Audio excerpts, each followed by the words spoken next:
Even the most devoted of God's servants can experience discouragement and exhaustion, allowing their circumstances to overwhelm their daily trust in God.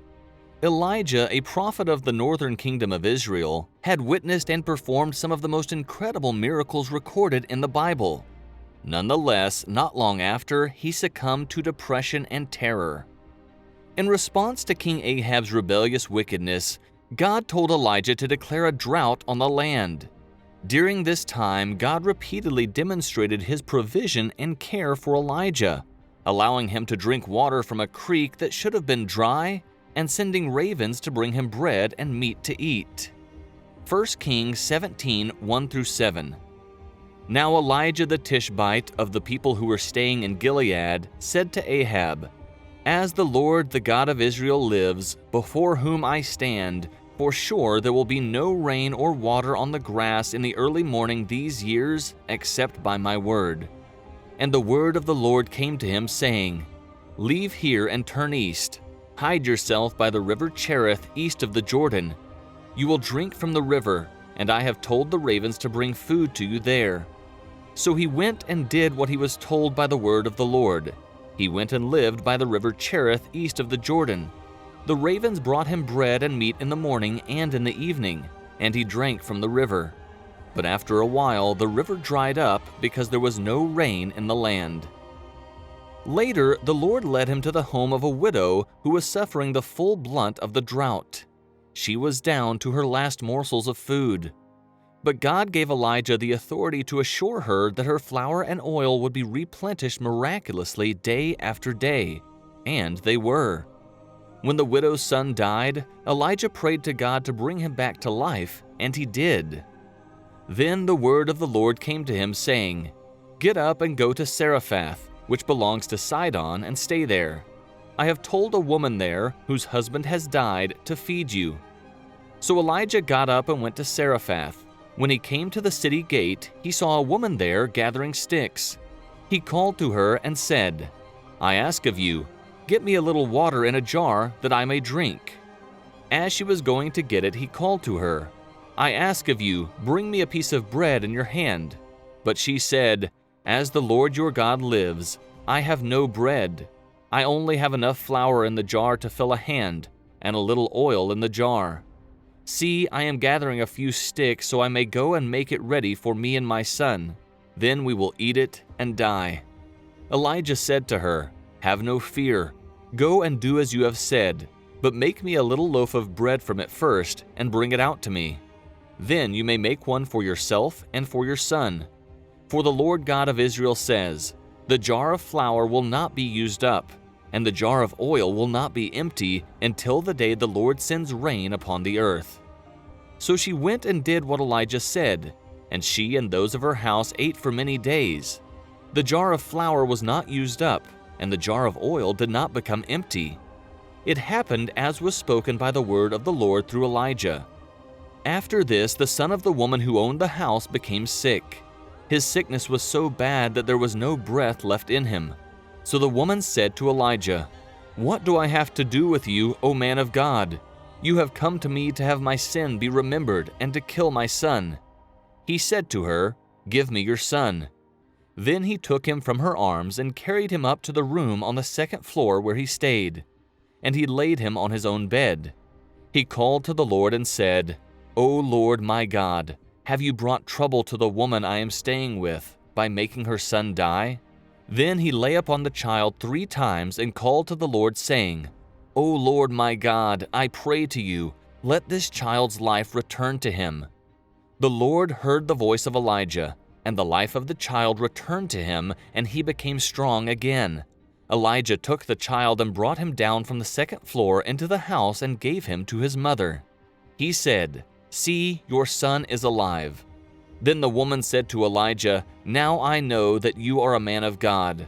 Now I know that the word of the Lord in your mouth is true." 1 Kings 17, 8-24. Then God summoned Elijah to a battle with pagan prophets on a mountainside overlooking the sea. When the competition began, their so-called God did not appear to accept their sacrifice, despite their demonstrative efforts to summon him.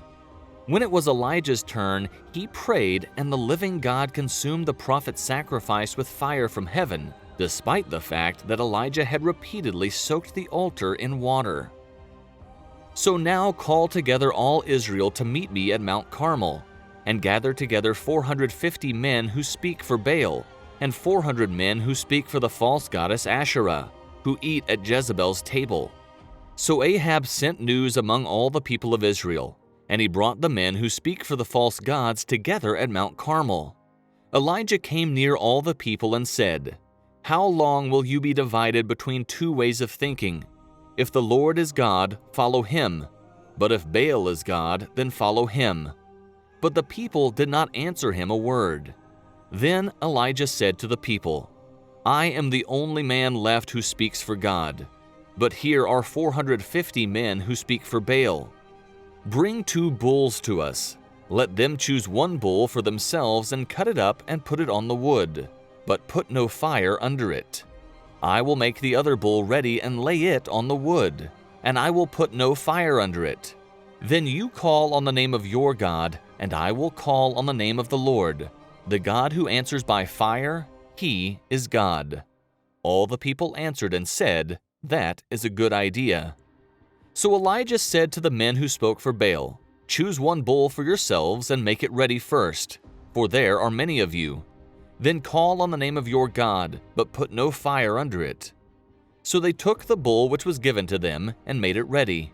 Then they called on the name of Baal from morning until noon, saying, "O Baal, answer us." But there was no voice. No one answered. They jumped up and danced around the altar they had made. At noon, Elijah made fun of them. He said, "Call out with a loud voice, for he is a god. It might be that he is in deep thought or has turned away. He could be away traveling, or it may be that he is asleep and needs to have someone wake him." So they cried with a loud voice. They cut themselves as they had done in the past with swords and spears until blood poured out on them. When noon passed, they cried out until the time for giving the evening gift. But there was no voice, no one answered, no one listened. Then Elijah said to all the people, "Come near to me."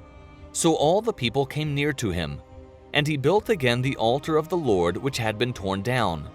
Then Elijah took 12 stones by the number of the families of Jacob's sons. The word of the Lord had come to Jacob's sons, saying, "Israel will be your name." With the stones he built an altar in the name of the Lord, and he made a ditch around the altar big enough to hold 22 jars of seed. Then he set wood in place. He cut the bull in pieces and laid it on the wood. And he said, "Fill 4 jars with water and pour it on the burnt gift and on the wood." Then he said, "Do it a second time." And they did it a second time. He said, "Do it a third time." And they did it a third time. The water flowed around the altar and filled the ditch also. Then the time came for giving the evening gift. Elijah, the man who spoke for God, came near and said, "O Lord, God of Abraham, Isaac, and Israel, let it be known today that you are God in Israel. Let it be known that I am your servant and have done all these things at your word. Answer me, O Lord, answer me, so these people may know that you, O Lord, are God. Turn their hearts to you again." Then the fire of the Lord fell. It burned up the burnt gift, the wood, the stones, and the dust, and it picked up the water that was in the ditch. All the people fell on their faces when they saw it. They said, "The Lord, He is God. The Lord, He is God." 1 Kings 18:19-39. The crowds not only saw God's fire in Elijah, but they also saw it in his ministry, literally. Elijah became frustrated with his people's spiritual rebellion and enraged by the false prophet of Baal. He faced both forces atop Mount Carmel and defeated the devil's henchmen, despite the fact that they outnumbered him 850 to 1. No one had seen anything like his bravery since the unremembered day David fought Goliath years before. And, like the underdog David, Elijah confronted his adversary with zeal. His gaze was drawn to God's majesty, not the number of his adversaries. This heavenly vision provided the fuel that kept his courage burning. Leaders require courage at all times. No one who wishes to effect change can do so without courage. Elijah's heart was filled with courage because 1. His determination outweighed his reservations. Despite being vastly outnumbered, Elijah determined that Baal had to be confronted at all costs. 2. His desire triumphed over his desperation. Despite the danger, Elijah answered to honor Yahweh above all else. 3. His compassion outweighed his dissatisfaction. Despite his dislike for the people's attitude, Elijah desired for them to find and follow Yahweh. While worshiping and praying alone atop the mountain, Elijah mustered the courage to summon fire from heaven. The fire within him drew down God's fire, decisively defeating Baal. Following this incredible display of God's power, he summoned Elijah to perform another miracle. The prophet prayed for the drought to end, and God responded by sending a tiny cloud followed by a torrential downpour. Given all of his success, one would expect Elijah to be brimming with confidence, joy, and praise for the Lord at this point in his life. When he learned that Queen Jezebel had vowed to kill him, he fled to the opposite end of the country, where he sat down under a tree and begged God to take his life. 1 Kings 18:41-46. Then Elijah said to Ahab, "Go up, eat and drink, for there is the sound of much rain." So Ahab went up to eat and drink. But Elijah went up to the top of Carmel. He got down on the ground and put his face between his knees. And he said to his servant, "Go up now and look towards the sea." So he went up and looked and said, "There is nothing." 7 times Elijah said, "Go again." The 7th time he said, "I see a cloud as small as a man's hand coming up from the sea." Elijah said, "Go and tell Ahab, make your war wagon ready and go down so that the rain does not stop you." Soon the sky became black with clouds and wind, and there was much rain. And Ahab went to Jezreel. Then the hand of the Lord was on Elijah. He pulled his clothing up under his belt and ran before Ahab to Jezreel. 1 Kings 18:1-9. Ahab told Jezebel all that Elijah had done. He told her how Elijah had killed with the sword all the men who spoke for Baal. Then Jezebel sent news to Elijah saying, "So may the gods do to me and even more, if I do not make your life as the life of one of them by this time tomorrow." Elijah was afraid. He got up and ran for his life. When he came to Beersheba of Judah, he left his servant there, but he himself traveled for a day into the desert. He came and sat down under a juniper tree. There he asked that he might die, saying, "It is enough now, O Lord, take my life, for I am not better than my fathers." When he lay down and slept under the juniper tree, an angel touched him. The angel said to him, "Get up and eat." Then Elijah looked and saw by his head a loaf of bread made ready on hot stones, and a jar of water. So he ate and drank and lay down again. The angel of the Lord came again a second time and touched him and said, "Get up and eat, because this traveling is too hard for you." So he got up and ate and drank, and he went in the strength of that food for 40 days and 40 nights to Horeb, the mountain of God. He came to a cave and stayed there. The word of the Lord came to him and said, "What are you doing here, Elijah?" Elijah said, "I have been very careful to serve the Lord, the God of all.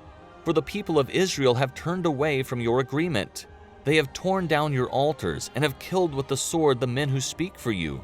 Only I am left, and they want to kill me." Fortunately, that is not the end of the story. God did not abandon Elijah when he discovered him, to put it mildly, not at his best. No, the Lord picked him up, tossed him back into the fray, provided him with invaluable assistance in the form of the prophet Elisha, and then whisked him away to heaven in a whirlwind. 1 Kings 19:11-18. So the angel said, "Go and stand on the mountain before the Lord." And the Lord passed by. A strong wind tore through the mountains and broke the rocks in pieces before the Lord. But the Lord was not in the wind. After the wind, the earth shook, but the Lord was not in the shaking of the earth. After the earth shook, a fire came, but the Lord was not in the fire. And after the fire came a sound of gentle blowing. When Elijah heard it, he put his coat over his face and went out and stood at the opening of the hole. Then a voice came to him and said, "What are you doing here, Elijah?" He said, "I have been very careful to serve the Lord, the God of all. For the people of Israel have turned away from your agreement.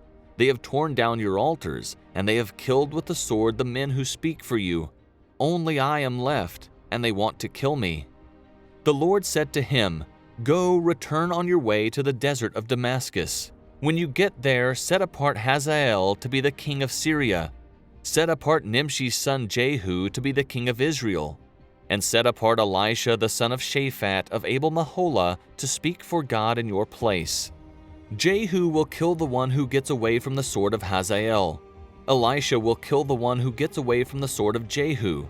But I will leave 7,000 in Israel whose knees have not bowed down in front of Baal, and whose mouths have not kissed him." 2 Kings 2:11. And it came to pass as they still went on and talked, that behold, there appeared a chariot of fire, and horses of fire, and parted them both asunder. And Elijah went up by a whirlwind into heaven. We are human just like the prophet Elijah. We become exhausted, and when our minds and bodies tire, we can become overwhelmed. However, the God who created us, Psalm 103:14, "For he knoweth our frame, he remembereth that we are dust." God never forgets his promises to us, even when our memory of God's great kindness fades. The prophet Elijah was aware of Israel's idolatry.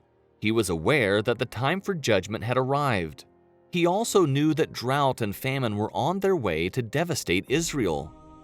He knew because he had declared God's judgment. This all happened during a very sad period in Israel's history, when the people had all but turned their backs on God and their king had openly and boldly sinned against the Lord. Imagine the bravery it took for one man to pray for judgment on his own people, confront a wicked king, and then stand before hundreds of false prophets and question their piety. Although the Lord took Elijah to heaven a long time ago, this courageous prophet continues to proclaim that true leadership may require standing alone and speaking difficult truths.